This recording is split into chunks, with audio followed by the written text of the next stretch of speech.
Selamat datang di perkuliahan Data Mining dan Data Warehouse. Pada kesempatan kali ini, topik yang akan dibahas adalah terkait data warehousing dan OLAP.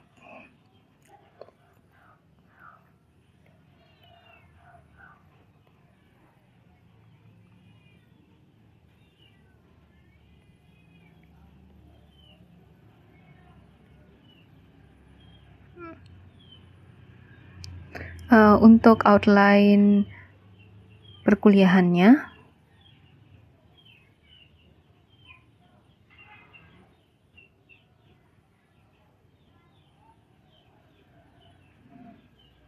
untuk outline perkuliahannya, yang pertama akan dibahas sebenarnya data warehouse itu apa, kemudian yang kita ketahui data warehouse dan basis data sebenarnya fungsinya atau sama-sama memfasilitasi penyimpanan data, tetapi nanti kenapa ini dipisahkan, jadi kita lihat apa perbedaannya.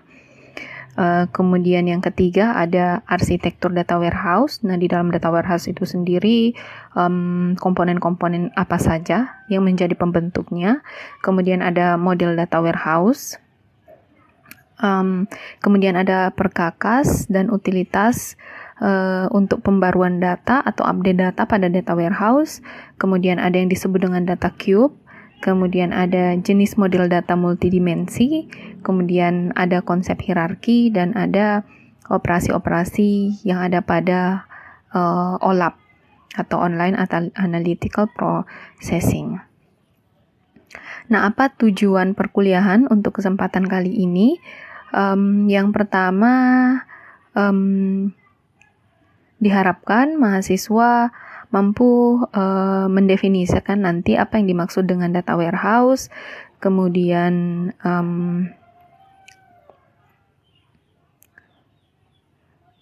mahasiswa bisa tahu bagaimana membuat model datanya di dalam data warehouse dengan contoh kasus. Kemudian mahasiswa bisa tahu operasi-operasi apa saja yang bisa dilakukan di data warehouse melalui teknologi yang disebut dengan OLAP atau Online Analytical Processing. Nah, pertama sebelum kita sama-sama membahas sebenarnya definisi data warehouse itu seperti apa, ada beberapa hal yang perlu diketahui terkait dengan data warehouse, atau mungkin bisa dikatakan ciri-ciri data warehouse itu sebenarnya yang seperti apa. Nah, yang pertama pada slide 4, poin pertamanya di situ mengatakan bahwa dia penyimpanan datanya dalam bentuk ruang multidimensi. Nah, kalau disebut dengan multidimensi artinya dimensinya itu lebih bisa dikatakan lebih besar dari 2. Nah, jadi ada yang dikatakan dengan dimensi. Nanti kita bahas sebenarnya kalau data warehouse itu dimensi itu yang dimaksud yang seperti apa.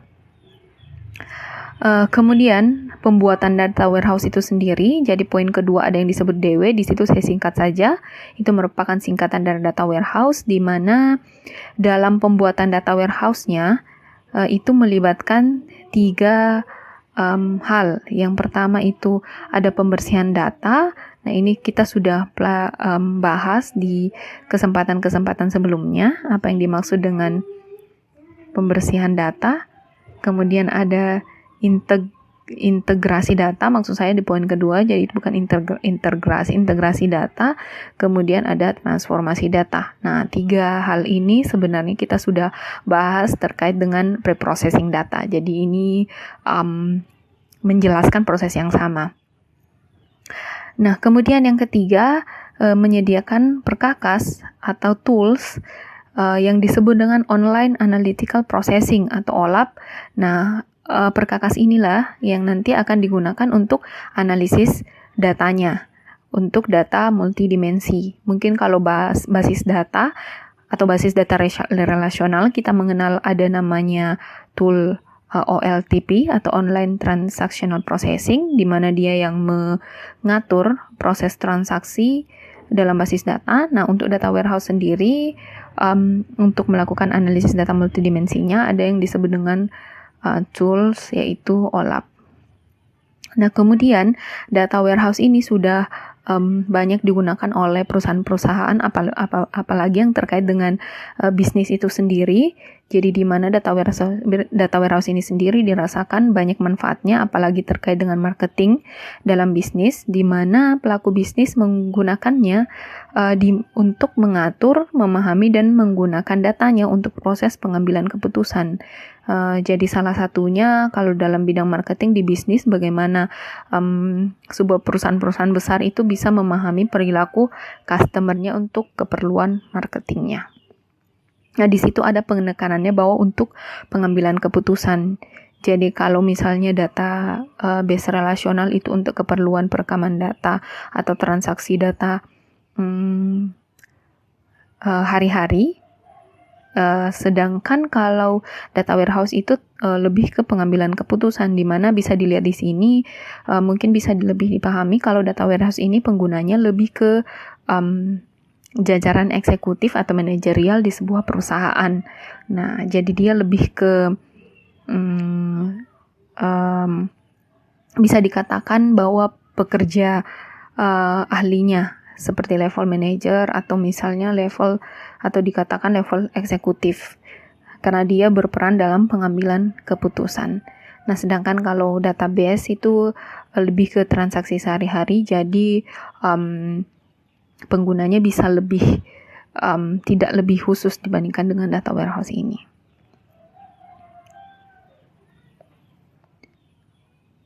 Nah, kemudian, jadi kalau menurut penjelasan itu sebenarnya apa yang dimaksud dengan data warehouse? Nah, sama-sama penyimpanan data dengan database, tapi dia mengacu ke ada yang disebut dengan repository atau disebut dengan gudang. Jadi penyimpan data atau repository atau yang dimaksud dengan gudang yang dikelola secara terpisah dari basis data operasional.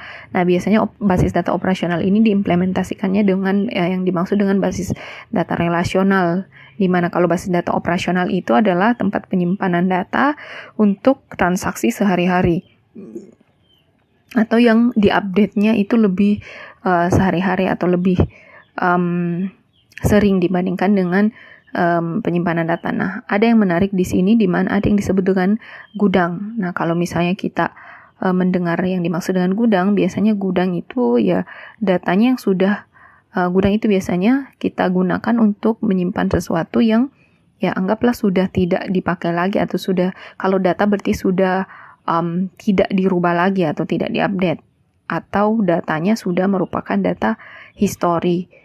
Nah, seperti itu. Jadi dia data warehouse. Jadi penyimpanan datanya berbeda dengan penyimpanan data operasional, di mana data pada basis data operasional diupdate-nya setiap saat atau bisa dikatakan setiap hari dan seterusnya. Sedangkan kalau data warehouse lebih ke penyimpanan data dalam bentuk gudang data atau kumpulan data yang berupa data history. Kemudian dia memungkinkan integrasi data dari berbagai sistem aplikasi. Kemudian kalau data warehouse itu dia menampung datanya bukan hanya dari satu aplikasi.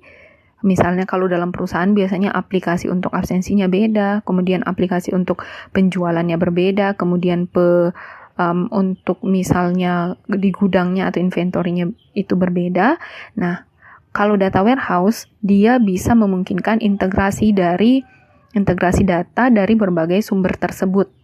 Nah, sedangkan mungkin kalau yang basis data operasional, di mana tiap aplikasi yang ada itu memiliki satu basis data operasionalnya sendiri.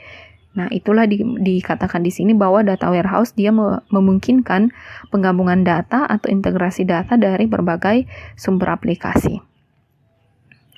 Nah, kemudian yang ketiga, memungkinkan pemrosesan informasi dengan menyediakan platform yang solid untuk analisis gabungan data history. Nah, seperti dikatakan pada poin 2 di slide 5 bahwa integrasi data, jadi memungkinkan integrasi data. Nah, kemudian ada yang disebut dengan proses analisis. Nah, di sini bisa diketahui bahwa untuk data warehouse, dia tujuannya adalah untuk melakukan analisis dari data history yang sudah dipunya atau sudah digabungkan tadi dari berbagai sumber. Nah, kalau analisis ini biasanya terkait dengan hasil analisisnya nanti ya digunakan untuk keperluan selanjutnya, yaitu misalnya pengambilan keputusan dalam sebuah institusi atau perusahaan. Nah, kira-kira itu yang terkait dengan apa data warehouse itu sendiri. Nah, atau kalau misalnya kita mau ambil pendapat seorang pakar arsitektur data warehouse yang disebut dengan yang bernama William H. Inmon, dia mengatakan bahwa data warehouse is a subject oriented, integrated, kemudian time variant dan non-volatile collection of data in support of management's decision making process. Jadi kalau dilihat dari definisinya ini, sebenarnya definisi dari Pak William ini cukup sangat menggambarkan data warehouse itu sendiri, di mana di situ dikatakan sebenarnya ada 4 kriteria dari data warehouse. Yang pertama, data warehouse itu sendiri dia subject oriented, kemudian dia integrated, kemudian time variant, kemudian non-volatile. Sebenarnya 4 kriteria ini sudah ada tersirat di pembahasan slide sebelumnya, tapi nanti kita lihat secara rincinya seperti apa. Nah, collection of data, jadi kumpulan data yang dia subject oriented, kemudian dia integrated, kemudian dia time variant, dan dia non-volatile. Kumpulan data itu untuk apa? Dia untuk mendukung pengambilan keputusan oleh pihak manajemen. Nah, mari kita lihat keempat kriteria data itu seperti apa. Nah, yang pertama dikatakan bahwa collection datanya itu dia subject oriented atau berorientasi pada subjek. Nah, subjek dalam hal ini apa yang dimaksud dengan subjek? Jadi dia subject oriented, artinya data warehouse-nya atau kumpulan datanya itu dibuat untuk subjek tertentu atau mungkin bisa dikatakan topik tertentu. Nah, apa contoh subjek? Misalnya dalam sebuah perusahaan, dia contohnya subjeknya satu pelanggan. Jadi data yang terkait dengan pelanggan saja. Jadi data warehouse yang terkait dengan pelanggan itu sendiri. Kemudian pemasok, kemudian mungkin produk, kemudian dia penjualan. Nah, jadi data warehouse dia dibuatnya subject oriented atau lebih khusus datanya. Nah, apakah itu dia subjeknya tentang pelanggan, kemudian apakah pemasok, produk, atau penjualan. Nah, kemudian yang kedua, subject oriented ini maksudnya dia tidak berfokus pada operasi atau transaksi sehari-hari organisasi. Nah, itu yang tadi disebutkan bahwa data warehouse itu berbeda dengan database operasional. Jadi dia tidak berfokus pada operasi transaksi sehari-hari. Kemudian dia berfokus pada pemodelan dan analisis data untuk pengambilan keputusan. Nah, ini mungkin sudah dibahas sebelumnya. Nah, kemudian dia yang kedua karakternya disebut bahwa collection data yang integrated. Nah, integrated sendiri artinya adalah terintegrasi. Nah, kalau kita bicara terintegrasi itu artinya dia berbagai sumber. Jadi dari datanya tadi bukan hanya dari satu sumber, atau mungkin kalau di dalam perusahaan bukan hanya dari satu aplikasi saja atau dari satu database saja. Jadi dia dari berbagai sumber yang kemudian nanti akan digabungkan dalam data warehouse itu sendiri. Nah, di dalam integrated ini, karena dia dari berbagai sumbernya itu bisa dari banyak hal. Nah, di situ di slide 8 poin kedua bisa kita lihat sumber datanya bisa dari basis data relasional itu sendiri. Itu pun basis data relasionalnya bisa bermacam-macam. Maksudnya sumbernya basis data relasional dari aplikasi A ke aplikasi B dan seterusnya. Nah, kemudian bisa dari flat files. Jadi flat files ini seperti file-file binari atau data yang misalnya interpretasikan dalam bentuk tabel dan kolom, kemudian disimpan dalam tabel file binary seperti mungkin file txt atau file misalnya mungkin disimpan dalam Excel dan sebagainya. Kemudian ada online transaction record atau misalnya penyimpanan data yang dilakukan secara online. Nah, di sini sumbernya bisa bermacam-macam, kemudian dia terintegrasi. Kemudian integrated ini juga data yang terintegrasi itu memerlukan proses yang disebut dengan pembersihan data. Nah, pembersihan data ini sama dengan pembahasan tentang pre-processing data pada kesempatan sebelumnya. Kemudian yang ketiga, dia disebut dengan datanya, kumpulan data tersebut dia time variant. Nah, time variant ini adalah data yang tersimpan dapat menyajikan data dalam jangka waktu tertentu. Nah, dalam jangka waktu tertentu, jadi data yang ada di data warehouse itu mampu menyajikan data misalnya dalam 5-10 tahun terakhir. Nah, itulah tadi disebut dengan gudang data. Jadi, disimpan data historis, jadi bisa dilihat perubahan datanya atau mungkin histori datanya dari 5-10 tahun yang lalu misalnya. Ini time varian. Kemudian struktur dari data warehouse itu sendiri, dia memiliki elemen waktu. Nah, karena data warehouse ini dia time varian, bisa menyajikan data dalam jangka waktu tertentu. Jadi elemen data di dalam struktur data warehouse itu ada elemen waktunya, baik itu dia implisit atau dia secara eksplisit memang ada atribut yang menyatakan waktu itu sendiri.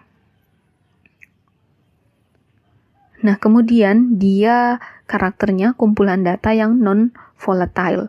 Jadi penyimpanan, inilah kenapa bisa tadi dibedakan antara data warehouse dengan basis data operasional. Karena karakteristik dari data warehouse itu adalah non-volatile data, atau dia datanya bukan merupakan data transaksional, yaitu misalnya datanya bisa diubah karena dia dalam bentuk data historis, jadi datanya tidak berubah, makanya dia operasinya hanya memuat data saja yang dari sumber, kemudian diakses datanya.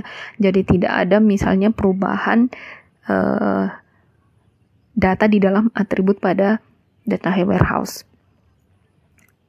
Ataupun misalnya penghapusan data itu sendiri, jadi tidak sama dengan data transaksional. Nah, itu dia.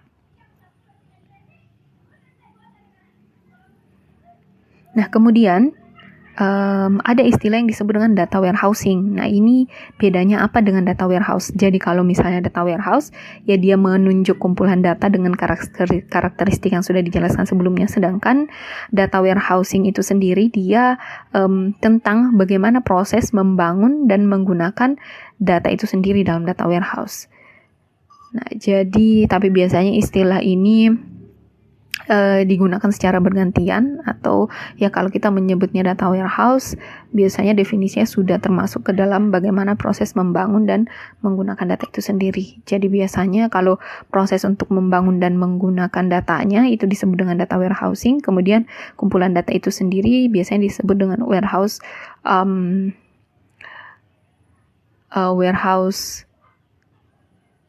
DBMS. Itu seingat saya. Tetapi sebenarnya itu sama. Jadi kalau misalnya ibaratnya data warehouse itu rumah, mungkin data warehousing ini seperti dengan bagaimana cara membangun rumah tersebut. Nah, jadi lebih ke proses membangunnya. Nah, bedanya di situ. Tetapi biasanya ya istilahnya digunakan secara bergantian, atau umumnya disebut saja dengan data warehouse. Nah, kemudian bagaimana kegunaan data warehouse ini sendiri? Nah, seperti yang dijelaskan sebelumnya, data warehouse ini sudah menjadi kebutuhan bagi pihak organisasi bisnis atau perusahaan-perusahaan. Nah, jadi kalau kita lihat di sini 4 poin di slide 12 itu sendiri, penggunaan data warehouse lebih ditekankan ke perusahaan atau institusi besar. Jadi contohnya di situ yang pertama, penggunaannya meningkatkan pengetahuan tentang pelanggan. Jadi kalau misalnya di perusahaan-perusahaan tertentu atau perusahaan besar, dia menggunakannya untuk lebih mengetahui bagaimana sebenarnya pelanggan dari perusahaan tersebut atau customer-nya. Jadi salah satunya misalnya menganalisa pola belanja pelanggannya, misalnya berapa budget yang dihabiskan, atau misalnya preferensi si pelanggan ini untuk membeli sebuah barang seperti apa. Nah, ini nanti bisa digunakan datanya untuk misalnya keperluan marketing si perusahaan. Yang kedua, bisa pengaturan dan pengolahan produk. Nah, jadi bisa untuk mengolah produknya. Jadi perbandingan penjualan antar waktu dan wilayah untuk keperluan produksi. Nah, ini misalnya bisa membandingkan bagaimana penjualan, misalnya tergantung dari variabel waktunya, misalnya penjualan per bulan, dia bisa lihat. Kemudian untuk wilayah, nah jadi bisa kelihatan bahwa dalam jangka waktu seperti apa itu produknya, berapa produk terjual, kemudian di wilayah mana, setiap wilayah mana, berapa produk yang terjual. Nah, ini bisa nanti untuk keperluan pengolahan produknya. Jadi kapan misalnya produknya itu diproduksi lebih banyak, atau mungkin kapan produknya diproduksinya lebih sedikit, dan seterusnya. Nah, analisis sumber keuntungan dan seterusnya. Kemudian bisa pengaturan hubungan dengan pelanggan. Jadi kalau misalnya analisa pola pelanggannya diketahui, bagaimana pola belanja pelanggannya, nah ini bisa sampai hasilnya untuk mengatur hubungan dengan pelanggan. Misalnya memberikan hasil analisanya bisa sampai misalnya pemberian sebuah reward kepada pelanggannya berdasarkan hasil analisa tingkat belanja atau pola belanja dari pelanggannya itu sendiri. Nah, pada slide 13 mungkin untuk lebih memperjelas bedanya data yang disimpan pada data warehouse dan data yang disimpan pada database itu seperti apa. Kenapa kedua hal ini dipisahkan, kenapa database berbeda dengan data warehouse, atau kenapa sebuah perusahaan harus membuat data warehouse jika sudah memiliki database dan sebagainya. Nah, mungkin bisa dilihat di slide 13, di situ ada perbedaan tentang dua teknologi ini. Nah, pada kolom operasional database system, itu maksudnya adalah database operasional, di mana dia toolnya untuk pengolahan datanya dan sebagainya disebut dengan OLTP atau Online Transaction Processing, jadi pemrosesan untuk transaksi.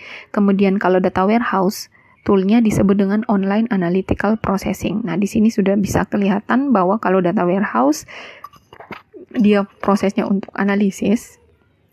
Kemudian kalau untuk database operasional, ya dia terkait dengan bagaimana mengolah data transaksi sehari-hari. Kemudian untuk penggunanya, dia kalau data warehouse dia customer oriented, kalau data warehouse dia ke market oriented. Kemudian kalau datanya, nah ini adalah current data, berarti datanya kalau operasional database itu datanya selalu data terbaru, jadi yang terus diupdate sesuai dengan transaksinya. Kemudian kalau data warehouse dia historic data atau data historis.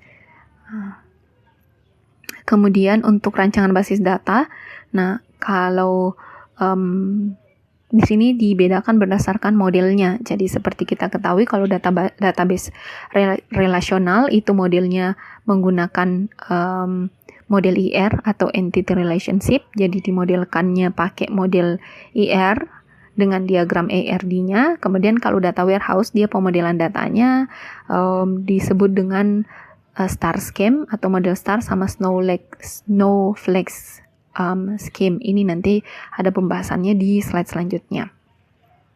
Jadi kalau merancangnya juga sudah beda modelnya. Kemudian view-nya, ini data yang ditampilkan seperti apa. Kalau operational database itu data terbaru pada suatu organisasi.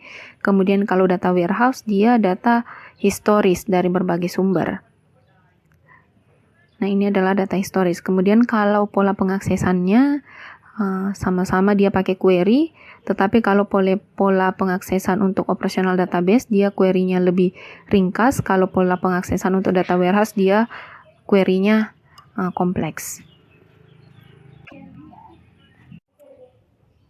Nah, kemudian pada slide 15 di situ ditampilkan bagaimana arsitektur dari data warehouse itu sendiri. Jadi komponen-komponen apa saja yang menjadi penyusun dari data warehouse.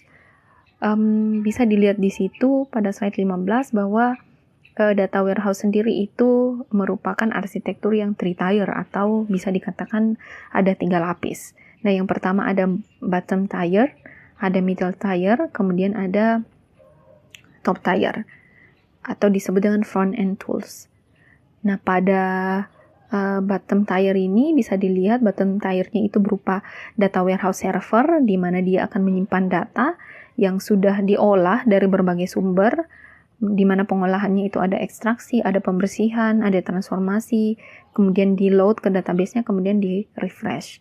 Kemudian data tersebut pada middle tier-nya akan dimodelkan, nanti model datanya disebut dengan cube atau diimplementasikan dalam bentuk cube. Makanya bisa dilihat di situ dia modelnya seperti kubus. Nah, itu akan diolah oleh yang disebut dengan OLAP server. Nah, kemudian setelah datanya dimodelkan menggunakan data multidimensional atau data cube seperti pada terlihat di middle tier, kemudian datanya bisa dimanfaatkan untuk beberapa manfaat atau beberapa kegunaan melalui yang disebut dengan front-end tools-nya atau top tier. Nah, ini bisa digunakan untuk di-query datanya untuk menampilkan data yang kita butuhkan, bisa digunakan untuk analisis, atau bisa digunakan untuk proses data mining. Nah, jadi si usernya, penggunaan datanya, dia mengaksesnya di bagian front-end tools atau di top tier-nya. Selanjutnya pada slide 16 di situ bisa dilihat pada bottom tier itu ada yang disebut dengan data warehouse servernya ada di situ di bottom tier. Nah, pada bottom tier ini terjadi beberapa proses. Jadi seperti yang diketahui tadi, data warehouse itu datanya bisa dari berbagai sumber. Pada lapisan paling bawah ini ada beberapa proses yang dilakukan terkait dengan pengambilan data atau ekstrak data dari berbagai sumber. Jadi ada ekstraksi ini bagaimana mengambil data dari berbagai sumber dan berbagai jenis filenya. Kemudian dilakukan pembersihan datanya. Pembersihan data ya sama dengan proses pre-processing data yang kita sudah bahas sebelumnya. Kemudian ada transformasi data. Nah, transformasi data ini yang menyamakan misalnya skala datanya, atau misalnya karena datanya dari berbagai sumber, misalnya jenis data yang sama diberikan penamaan yang berbeda, kemudian ini disamakan karena akan dilakukan penggabungan data. Atau misalnya mungkin skala datanya berbeda padahal dia sebenarnya menyatakan nilai yang sama, nah ini kemudian dilakukan transformasi. Nah, proses ekstraksi datanya atau proses pengambilan data dari berbagai sumber tersebut itu menggunakan sebuah sistem yang disebut dengan gateways. Nah, gateways ini bisa disebut dengan ODBC atau dia OLED-B. Jadi ini gateway-nya disebut seperti itu. Jadi gateway ini adalah sebuah aplikasi di dalam data warehouse sendiri untuk mengekstrak data dari berbagai sumber. Nah, kemudian di middle tier ada OLAP server. Jadi di sinilah semua operasi-operasi untuk nanti pengambilan datanya atau pengaksesan data pada data warehouse yang tersimpan di data warehouse. Kemudian di situ bisa dilihat bahwa datanya dalam OLAP server itu disajikan dalam bentuk kubus. Yang ini merupakan nanti cube ini atau disebut dengan kubus ini merupakan representasi dari data yang sudah terkumpul pada bottom tier atau yang ada di bottom tier. Nah, mungkin kalau di tabel data relasional seperti kita ketahui dia representasi datanya dalam bentuk tabel 2 dimensi. Nah, sedangkan kalau di data warehouse di mana ada yang disebut dengan dimensi tadi dia multidimensional. Jadi penyajian datanya atau representasi datanya bisa disajikannya dalam bentuk cube. Nah, seperti pada slide 17. Nah, diimplementasikannya menggunakan model rollup atau MOLAP. Kemudian pada lapisan paling atas, pada top tier, jadi dia disebut dengan front-end client layer. Jadi layer ini merupakan ya layer yang menjadi penghubung antara kliennya atau pengguna dari data warehouse dengan data-data yang sudah ada di data warehouse itu sendiri. Jadi melakukan operasi dan sebagainya, misalnya melakukan query atau membuat laporan dari data yang sudah terkumpul, kemudian melakukan analisis datanya, kemudian atau melakukan data mining atau penggalian data. Nah, itu dilakukan pada level ini atau top tier. Nah, di sini pada top tier ada KAKAS atau toolnya untuk membuat query atau laporan, kemudian untuk analisis dan untuk data mining itu sendiri. Oke, pada slide 19 di situ dilihat, jadi data warehouse juga ada jenis-jenisnya berdasarkan dari sudut pandang arsitektur atau cakupan, bisa dikatakan bahwa cakupan datanya, nah itu bisa dibagi atas 3. Jadi ada yang disebut dengan enterprise warehouse, ada yang disebut data mart, ada yang disebut dengan virtual warehouse. Nah yang pertama, enterprise warehouse. Jadi dia berisi data terkait dengan subjek dalam satu lingkup satu organisasi. Jadi seperti yang tadi dijelaskan bahwa data warehouse itu kan datanya bisa dari berbagai sumber di perusahaan itu sendiri. Jadi bahkan bisa bersumbernya dari eksternal. Nah, semua berisi subjek data yang satu perusahaan, jadi yang skala satu perusahaan itu disebut dengan enterprise warehouse. Nah, kapasitas data, jika dia data warehouse-nya yang jenisnya enterprise, itu bisa sampai ratusan giga, atau bahkan tera, atau bahkan bisa lebih dari itu. Nah, kemudian kalau enterprise warehouse ini dibangunnya, itu bisa sampai dalam beberapa tahun. Jadi cost-nya kalau membangun yang jenis enterprise warehouse ini, itu lumayan besar. Nah, sedangkan kalau untuk data mart, jadi sama-sama data warehouse, tetapi dia subset datanya untuk pengguna tertentu atau ruang lingkupnya itu lebih kecil. Nah, kalau enterprise warehouse, misalnya tadi data warehouse, ruang lingkupnya satu perusahaan, ini kita bisa anggap kalau data mart dia data warehouse-nya misalnya hanya untuk satu divisi atau satu ruang lingkupnya satu divisi atau satu misalnya departemen. Nah, misalnya di sini kalau contohnya pada slide 19 hanya misalnya untuk data marketing saja atau terkait dengan marketing. Nah, misalnya hanya data pelanggan, data barang, dan data penjualan, di mana datanya pun tidak secara menyeluruh. Jadi hanya dipilih yang mana yang terkait atau dibutuhkan oleh bidang atau divisi marketing itu sendiri. Nah, ini jadi subset datanya lebih kecil atau penggunanya lebih khusus. Nah, kalau data mart ini dia biaya pengembangannya rendah, kemudian tidak dibangun dalam sampai bertahun-tahun, bisanya hitungan bulan atau mungkin paling lama hitungan tahun. Nah, sedangkan kalau yang ketiga itu ada disebut dengan virtual warehouse. Kalau virtual warehouse ini dia memanfaatkan kumpulan view. Jadi seperti yang kita ketahui kalau di database operasional itu kita bisa membuat sebuah tabel virtual yang berasal dari view. Nah, ini dia memanfaatkan view tersebut. Nah, makanya disebut dengan virtual warehouse. Nah, kemudian di data warehouse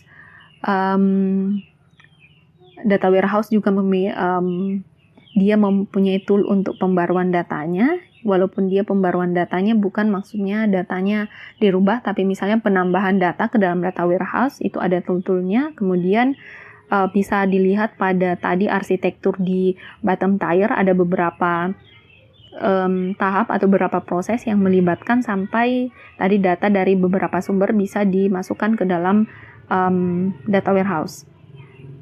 Yang pertama ada tahap ekstraksi data. Tadi sudah mungkin dijelaskan sedikit bahwa bagaimana menarik data atau mengambil data dari berbagai sumber. Kemudian pembersihan datanya di cleaning. Kemudian datanya ditransformasi kalau misalnya ada yang tidak sesuai atau disamakan formatnya dan sebagainya. Kemudian datanya di load atau diurutkan, prosesnya ini bisa mengurutkan, bisa merangkum misalnya, kemudian dilakukan penggabungan atau membuat view, kemudian mengecek integritas datanya seperti apa. Kemudian barulah datanya di refresh. Nah, data di refresh ini dalam data warehouse artinya data di dalam data warehouse itu diperbarui atau ditambahkan datanya.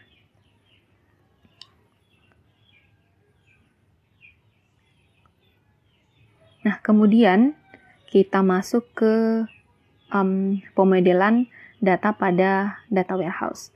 Nah, tadi ini saya sudah singgung sedikit tentang pemodelan data pada data warehouse, di mana yang kita ketahui data warehouse itu datanya adalah data yang multidimensional atau banyak dimensinya. Nah, kemudian representasi datanya di dalam data warehouse, dia multidimensional, disebut dengan data cube. Nah, tadi mungkin di arsitektur sudah kelihatan dia digambarkannya dalam bentuk kubus-kubus. jadi kumpulan kubus. Nah, beda dengan database operasional, di mana dia penggambaran datanya disajikan dalam bentuk tabel, jadi tabel 2 dimensi. Nah, sedangkan kalau data warehouse, dia multidimensional data direpresentasikannya dalam data cube.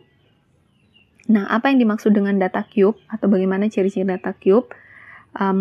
Nanti kita akan bahas di kesempatan selanjutnya. Jadi untuk kesempatan ini kita membahasnya sampai perkakas pembaruan data warehouse. Nah, untuk pemodelan data dalam data warehouse, kemudian operasi-operasi yang ada di dalam OLAP atau Online Analytical Processing tentang data warehouse itu akan kita bahas di kesempatan selanjutnya. Demikian pembahasan untuk kesempatan kali ini. Terima kasih.